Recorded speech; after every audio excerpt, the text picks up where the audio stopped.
Endiki mavzu hürmeti vatandaş. Amerika Soğuk vuruşunu to'xtatish vaqtini yana 60 gün uzartmoqchimi? Savol beramiz. Çünkü Amerikadan yerin o'tkazgich uskunalarni ko'plab sotib oladigan bo'ldi. Mavzuli xabar 2-oyning 14-kuni Alma gazetida e'lon qilindi. Xabar bunday boshlandi.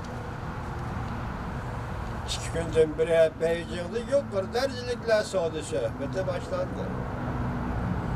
3-oyning 1-kunidan burun kelishim imzolanishi kerak.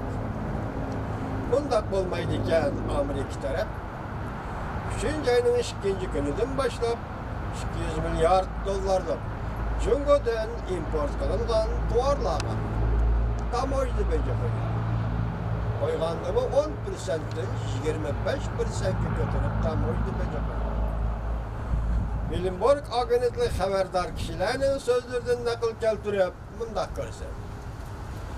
Amerika Qo'shma Shtatlarining prezidenti Trump bekitilgan vaqtni yana 60 kun uzartishni o'ylashyapti. Suhbatga vaqt chiqarmoqchi bo'lyapti.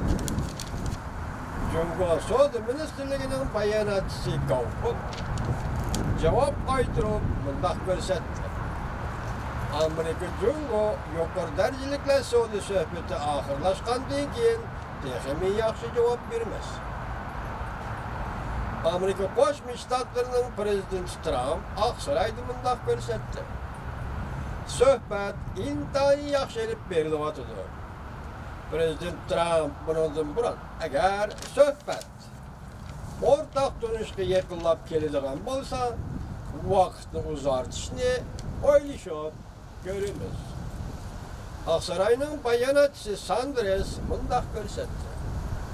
Prezident Trump hozir belgilangan vaqt, ya'ni 3-oyning 1-kuni qanday o'zgartishni o'ylashyapti. Eng oxirida Prezident Trump Xi Jinping bilan uchrashib, maslahatlashib, ondan kelishim imzolaydiganligini qayta sharh etdi. Chunki shu ikki davlat rahbarlarining masala hal qila oladi. Jungo Amerika suhbati eng oxirgi bosqichga kirdi. Jungo taraf navbatdagi vaziyatni qadrlashi va aqliy yo'nalishga qarab menishi lozim. Shundaqla eg'ir besiqlikni saqlab qolishi lozim. Balika qancha shunday yari shahar vaqt gezitining oxirgi ikki jumla tanbihisi ekan, bu yerda nima demoqchisi vaziyatni tanidi.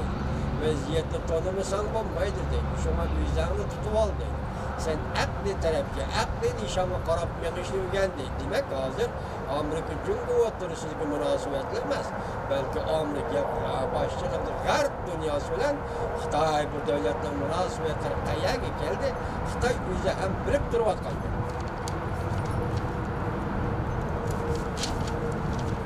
Yana bir mavzu hurmatli vatandosh. Amerika Jungo suhbatida ilgirlash bo'ldi. Kelishim bo'lmadi. Oqsaroy ikki taraf kelar hafta Washingtonda davomli suhbatlashadi deb ko'rsatdi. Mavzuli xabar 2-oyning 15-kuni Amerika ovozining Xitoy til programmasi e'lon qildi. Xabar bunday boshlandi. Amerika Jungo ikki davlat suhbati juma kuni oxirlashdi. İki davlat garchi savdo urushini to'xtatishga yetarli kelishim imzolamagan bo'lsa-mu, 2 kunlik suhbatda natija hosil qildik deyishdi. Suhbatning davomi kelar hafta Washingtonda davomlashadi. Oqsaroy 15-kuni bayonot e'lon qilib bunday ko'rsatdi. Ko'p xizmatlar bo'lsa-mu, garchi ishlaydigan nihoyatda zich va inchik elib berilgan muhokamalardan har ikki taraf ilgirlash hosil qildi. Bayonotda bunday ko'rsatildi. Amerika Jungo ikki davlat 3-oyning 1-kuni Jungodan import qilingan tovarmanlarga 10%dan 25%dan bosh qo'yish vaqt cheklimisi yetip geliştin durun. Tehi ayaklaşmagan mavzularda yana tamamlı söhbetleşme. Tehi ayaklaşmagan mavzularda yana tamamlı söhbetleşme. Cumhurbaşkanı Reis Xi Jinping haftanın 5. günü Amerika Sol Vekili Leitzer ve Maliye Ministerliğinin Ministeri Mnuchin bilen görüştü. Cumhur matbuatı Xi Jinping'in sözlerinden nakil keltirip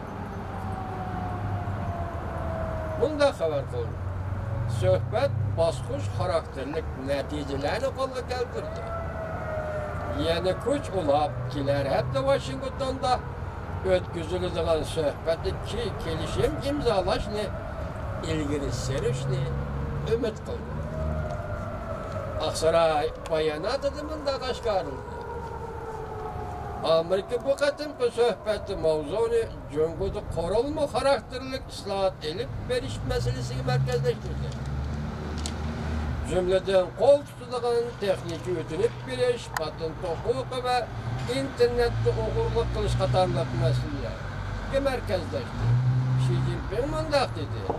Çünkü Amerika ile hemkarlaşıp meseleleri kılışkı makul bolsun mu? Niki hemkarlar. Prens kuyucu buldu. Başını kip kaldı geçen